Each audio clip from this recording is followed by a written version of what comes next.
Science का chapter 10 जिसका title है refraction and dispersion of light. इस वीडियो में इसी चैप्टर को हमें आगे कंटिन्यू करना है। ये सेकंड पार्ट है और अगर आपने इसका पार्ट 1 नहीं देखा है तो उसको भी जरूर देख लीजिएगा।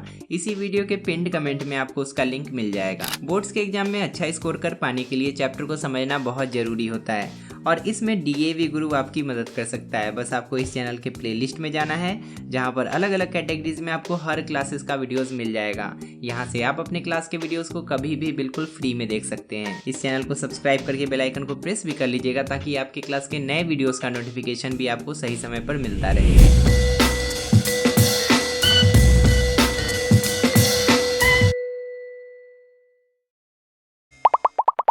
पिछले क्लास में हमने यहाँ तक के सभी टॉपिक्स को कवर कर लिया था। ये सब आपको पार्ट 1 में मिल जाएगा। आज हम लोग यहाँ से पढ़ना शुरू करेंगे जिसमें कि सबसे पहले हमें जिस टॉपिक को पढ़ना है उसका टाइटल है refraction of light by a glass slab. आज सबसे पहले हमें पढ़ना है कि जब एक ग्लास स्लैब से लाइट रे का रिफ्रैक्शन होता है तो कैसा इफेक्ट हमें देखने को मिलता है। एक ग्लास स्लैब से होने वाले रिफ्रैक्शन की प्रक्रिया का बेसिक फीचर जानने के लिए हमें सबसे पहले एक पैरेलल फेस वाला ग्लास स्लैब चाहिए। पैरेलल फेस वाले ग्लास स्लैब का मतलब क्या हुआ, ध्यान से समझिए। यहाँ पर एक फेस इस साइड में आपको दिख रहा है और एक फेस इसके जस्ट अपोजिट होगा यहाँ पे। ये दोनों फेस एक दूसरे के पैरेलल होने चाहिए, एक दूसरे के साथ इंक्लाइंड नहीं होने चाहिए। ऐसा आपको ध्यान रखना है जब भी आप किसी ग्लास स्लैब को चूज करें इस एक्टिविटी के लिए। इस एक्टिविटी को करने के लिए आपको रूम को पूरा अंधेरा कर देना पड़ेगा। आप मोटे पर्दे का इस्तेमाल कर सकते हैं, आप खिड़की और दरवाजों को बंद कर सकते हैं ताकि रूम पूरी तरीके से अंधेरे में डूब जाए। उसके बाद आपको एक बहुत पतला सा होल बनाना पड़ेगा रूम में कहीं पर, ताकि उससे लाइट का एक रे रूम में एंटर कर सके। अगर आप इतना नहीं कर सकते हैं तो आप रूम को अंधेरा करके एक लेजर लाइट का भी इस्तेमाल कर सकते हैं। इस रे के कारण आपको एयर में बहुत सारे डस्ट पार्टिकल्स भी दिखेंगे।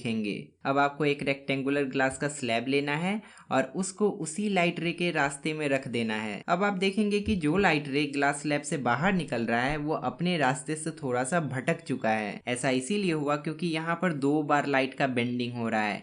एक बार लाइट का बेंडिंग तब होता है जब लाइट रे एयर से ग्लास में एंटर करती है और दूसरी बार लाइट का बेंडिंग तब होता है जब लाइट रे ग्लास से एयर में एंटर करती है। इसीलिए जो लाइट रे एक्चुअल में हमें यहाँ से निकलता हुआ दिखना चाहिए था, यहाँ से नहीं निकलता है, वो हमें यहाँ से निकलता हुआ दिखता है। ग्लास स्लैब से होते हुए रिफ्रैक्शन को देखने के लिए एक और एक्टिविटी हम लोग कर सकते हैं। बहुत सिंपल एक्टिविटी है।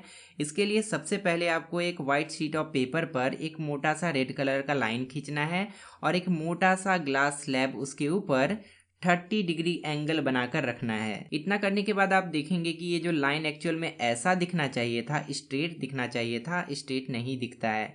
ये लाइन आपको यहाँ से आता हुआ दिखेगा और यहाँ से मुड़ा हुआ दिखेगा। ऐसा होने का केवल एक कारण है और वो है ग्लास स्लैब से होने वाला रिफ्रैक्शन। जो लाइट रे हमें यहाँ से आता हुआ दिखना चाहिए था, जो लाइन हमें यहाँ पर दिखना चाहिए था, वो लाइट रे हमें यहाँ से आता हुआ दिखता है और वो लाइन हमें यहाँ पर दिखता है। जैसे जैसे पेपर के साथ इस ग्लास का एंगल हम लोग चेंज करेंगे वैसे वैसे इस लाइट का बेंडिंग भी बदलता हुआ हमें दिखेगा। अब इस डायग्राम को अच्छे से समझिए। यही डायग्राम आपके एग्जाम में पूछा जाएगा। जब एक रेक्टेंगुलर ग्लास स्लैब के दोनों अपोजिट पैरेलल साइड से होकर लाइट रे गुजरती है तो एग्जैक्टली होता क्या है उसी के बारे में हमें इस रे डायग्राम से पता चलता है। यहाँ पर लाइट रे पहले एयर से ग्लास में जाती है और फिर ग्लास से एयर में जाती है। ग्लास और एयर दोनों में एयर को रेयर मीडियम कहा जाएगा क्योंकि एयर रेयर होता है और ग्लास को डेंसर मीडियम कहा जाएगा। रेयर मीडियम क्या होता है, डेंसर मीडियम क्या होता है, ये सब पार्ट 1 में हम पढ़ा चुके हैं। अगर आपको कोई भी डाउट है तो पार्ट 1 को जरूर देख लीजिएगा। इधर भी आपका रेयर मीडियम हो गया क्योंकि इधर भी एयर ही है। यहाँ से आने वाली लाइट रे ऐसे जा रही थी तो उसको सीधे चले जाना चाहिए था, लेकिन वो सीधे नहीं जाती है क्योंकि हमने पढ़ा था कि जब लाइट रे रेयर मीडियम से डेंसर मीडियम में एंटर करती है तो वो नॉर्मल की तरफ झुक जाती है। इसी वजह से यहाँ से आने वाला लाइट रे बेंड होकर इधर जाने लगता है। अब देखिए वापस से यहाँ पर मीडियम चेंज हो रहा है।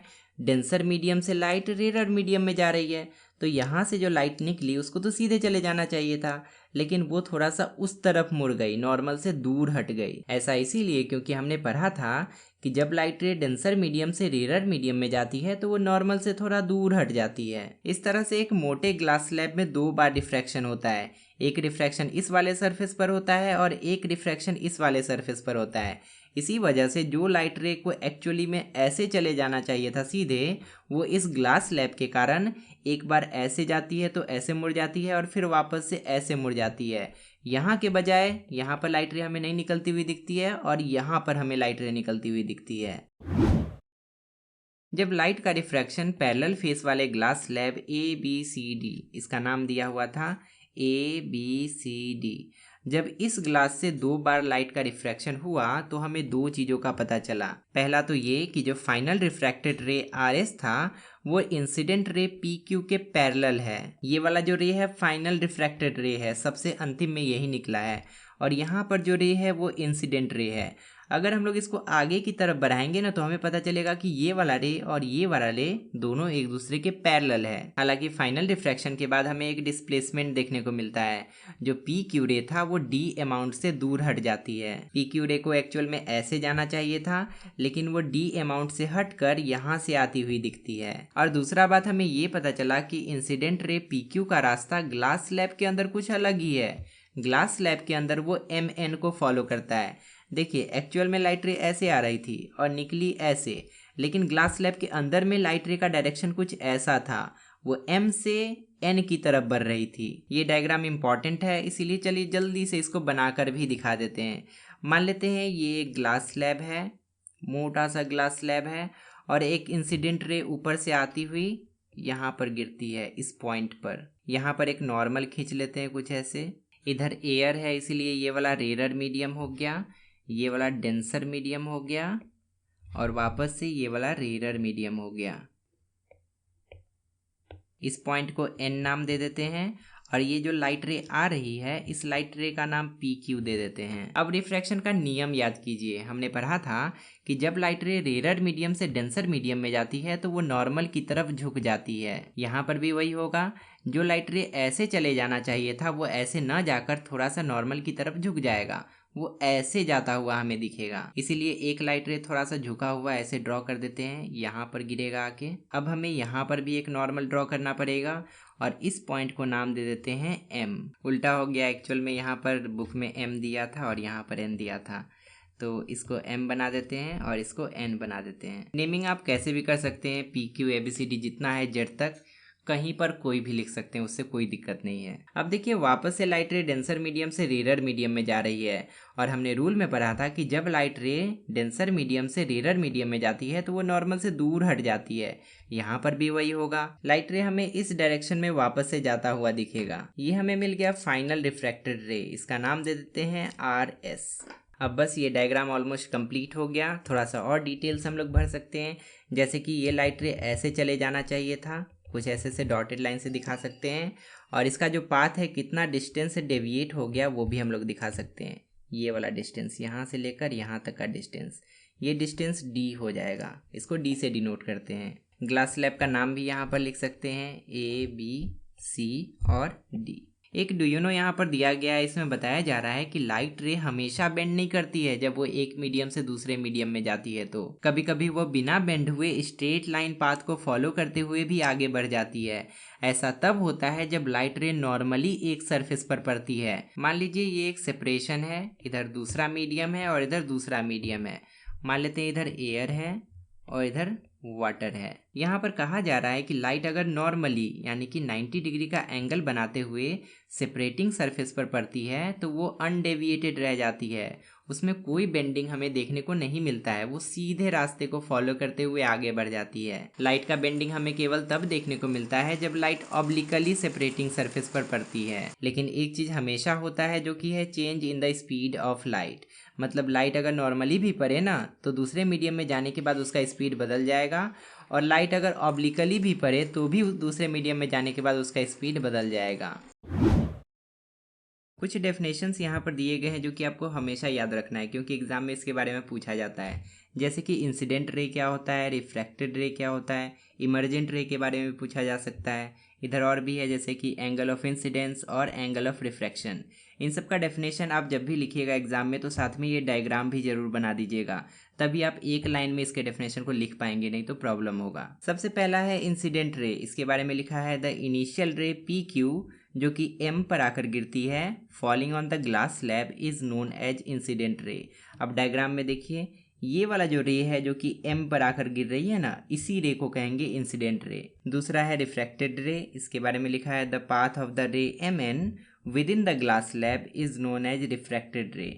ये जो रे दिख रहा है ना, ये जो रास्ता दिख रहा है, इसी रे को कहेंगे रिफ्रैक्टेड रे, जो कि इस ग्लास स्लैब के भीतर में ही हमें दिखाई दे रहा है। तीसरा है इमर्जेंट रे। इसको डिफाइन करने के लिए बोल सकते हैं द फाइनल रे जो कि एन से निकलती है और उस रे का नाम क्या है, R S, coming out of the glass slab is known as emergent ray. Figure में देखिए पॉइंट एन यहाँ पर है और यहाँ से जो लाइट रे निकल रहा है ना, इसी को कहेंगे इमर्जेंट रे। इन तीनों रेज के बारे में आप याद रखिएगा। ये हो गया आपका इंसिडेंट रे, अंदर जैसे गया तो हो गया रिफ्रैक्टेड रे, और इसके बाद बाहर फिर से निकल गया तो हो गया इमर्जेंट रे।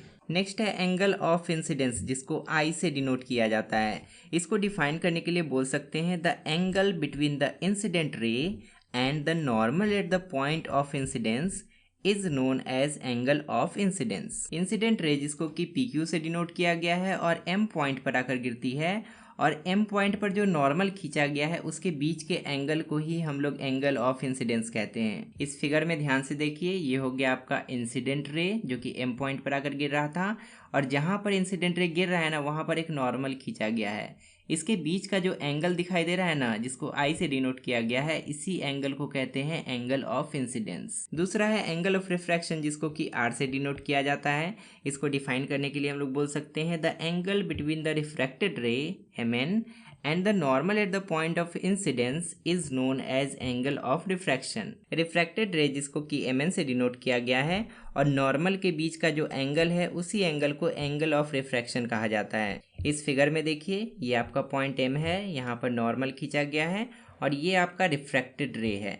रिफ्रैक्टेड रे और नॉर्मल के बीच का ये वाला जो एंगल है, जिसको कि R से डिनोट किया गया है, इसी एंगल को एंगल ऑफ रिफ्रैक्शन कहते हैं। आगे हमें कुछ और एंगल्स के बारे में बताया गया है, जैसे कि एंगल MNT जिसको कि एंगल R' से डिनोट किया गया है, और एंगल TNR जिसको कि एंगल E से डिनोट किया गया है। ये दोनों भी एंगल ऑफ इंसिडेंस और एंगल ऑफ रिफ्रैक्शन है, लेकिन फेस CD के लिए। AB फेस के लिए एंगल ऑफ इंसिडेंस ये वाला है और एंगल ऑफ रिफ्रैक्शन ये वाला है, क्योंकि इसके लिए इंसिडेंट रे यहाँ पर है और ये वाला रिफ्रैक्टेड रे है।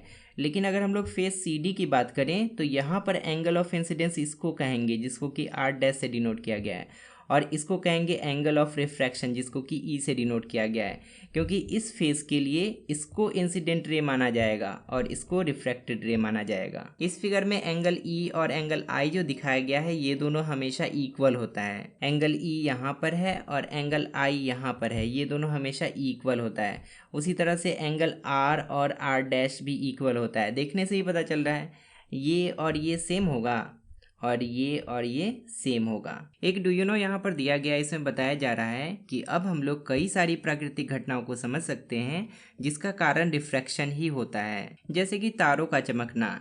तारों से आने वाले जो लाइट रेज होती है, उनको मोटे से एटमॉस्फेरिक लेयर से होकर गुजरना पड़ता है, और एटमॉस्फेयर में एयर इधर उधर मूवमेंट करते रहते हैं, जिस वजह से लाइट का रिफ्रैक्शन अलग अलग डायरेक्शन में होते हुए हमारे पास पहुंचता है और हमें तारे टिमटिमाते हुए दिखाई देते हैं। उसी तरह एक्चुअल सनराइज के पहले ही हमें सूरज दिखाई देने लगता है और सूरज डूबने के बाद तक हमें सूरज दिखाई देते रहता है। इसका कारण भी रिफ्रैक्शन ही है। देखिए एक्चुअल में होता क्या है, ये हमारे धरती का सरफेस है, सूरज तो डूब गया, लेकिन सूरज से आने वाला लाइट रे बेंड होकर हमारे तक पहुंचता है, तो हमें लगता है कि सूरज यहीं पर है। उसी तरह सूरज के उगने से पहले सूरज से जो लाइट रे आता है ना, वो बेंड होकर हमारे तक पहुंचने लगता है और हमें लगता है कि सूरज यहाँ तक आ चुका है।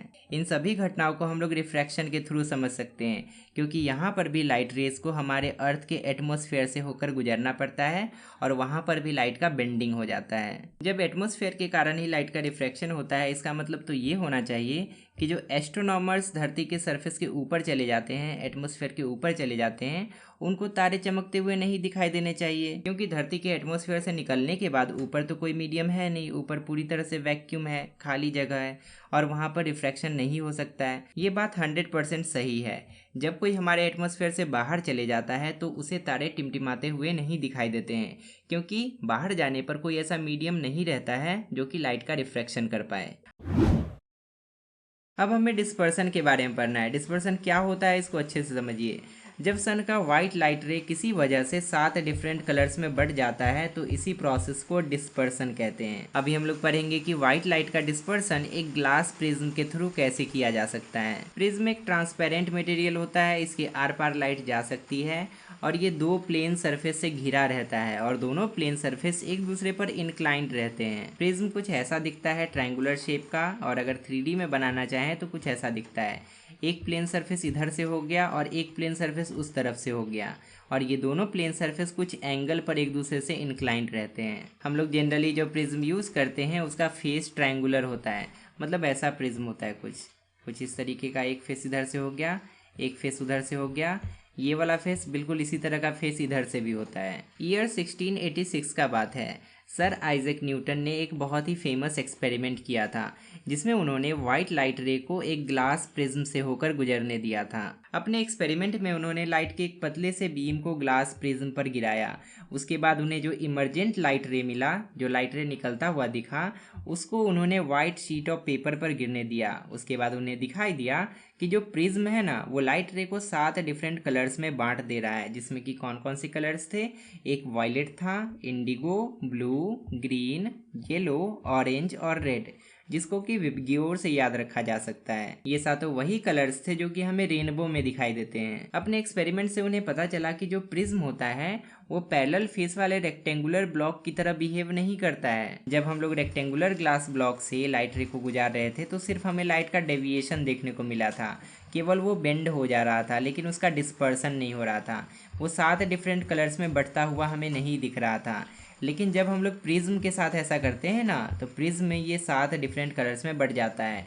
जो वाइट लाइट रे होता है वो स्प्लिट हो जाता है डिफरेंट कलर्स में। इसीलिए हम लोग बोल सकते हैं कि वाइट लाइट के 7 डिफरेंट कलर्स में बढ़ जाने की प्रक्रिया को ही डिस्पर्सन ऑफ लाइट कहा जाता है। अब चलिए इस बात को समझते हैं कि यहाँ पर आखिर होता क्या है जो कि वाइट लाइट रे 7 डिफरेंट कलर्स में बट जाते हैं। होता एक्चुअल में ये है कि हवा में सभी कलर्स लगभग सेम स्पीड से ट्रेवल कर पाते हैं, लेकिन जैसे वाइट लाइट रे किसी मटेरियल मीडियम में पहुंचता है वैसे अलग अलग कलर्स अलग अलग स्पीड में ट्रेवल करने लगते हैं। सबका स्पीड सेम नहीं हो पाता है। अगर हम लोग ग्लास की बात करें तो ग्लास में वायलेट कलर का स्पीड मिनिमम होता है, सबसे कम स्पीड वायलेट कलर का ही होता है, और रेड कलर का स्पीड मैक्सिमम होता है, सबसे ज़्यादा तेज रेड कलर ही जा पाता है। इसीलिए रेड कलर में हमें सबसे कम बेंडिंग दिखाई देता है, सबसे कम मुड़ता है रेड कलर।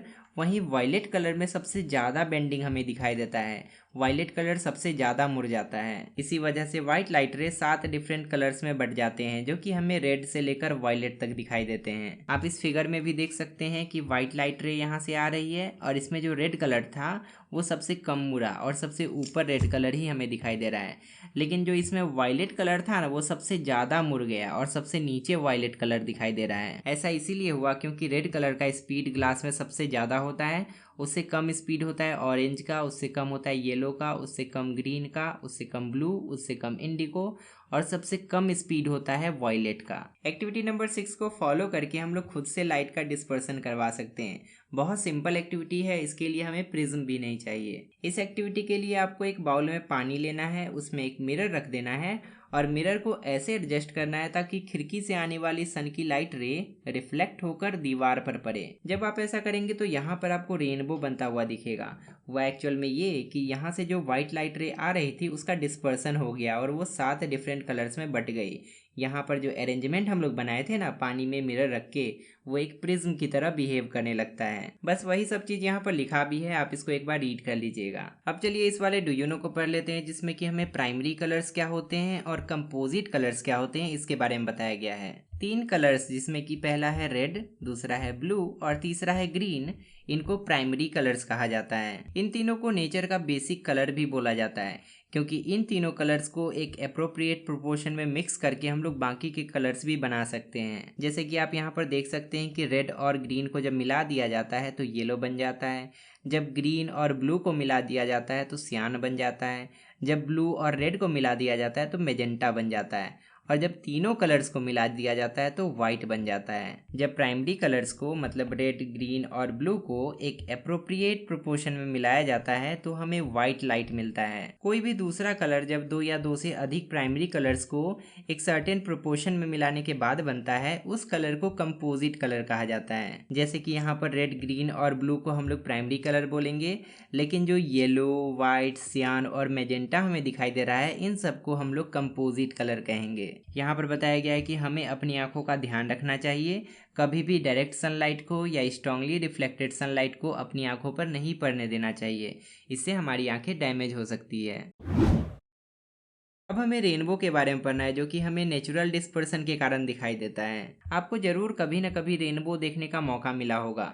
रेनबो देखने में बहुत ज़्यादा सुंदर लगता है, लेकिन क्या आपने कभी सोचा है कि रेनबो आखिर हमें दिखाई क्यों देते हैं? आखिर रेनबो बनता कैसे है? हमें रेनबो तब दिखाई देता है जब बारिश के तुरंत बाद सूरज बाहर आता है। पानी की बूंदें जो कि बारिश के बाद भी हवा में मौजूद रहती है वो सनलाइट को डिस्पर्स कर देती है, सनलाइट को 7 डिफरेंट कलर्स में बांट देती है, बिल्कुल उसी तरह जैसे कि प्रिज्म 7 डिफरेंट कलर्स में बांट रहा था।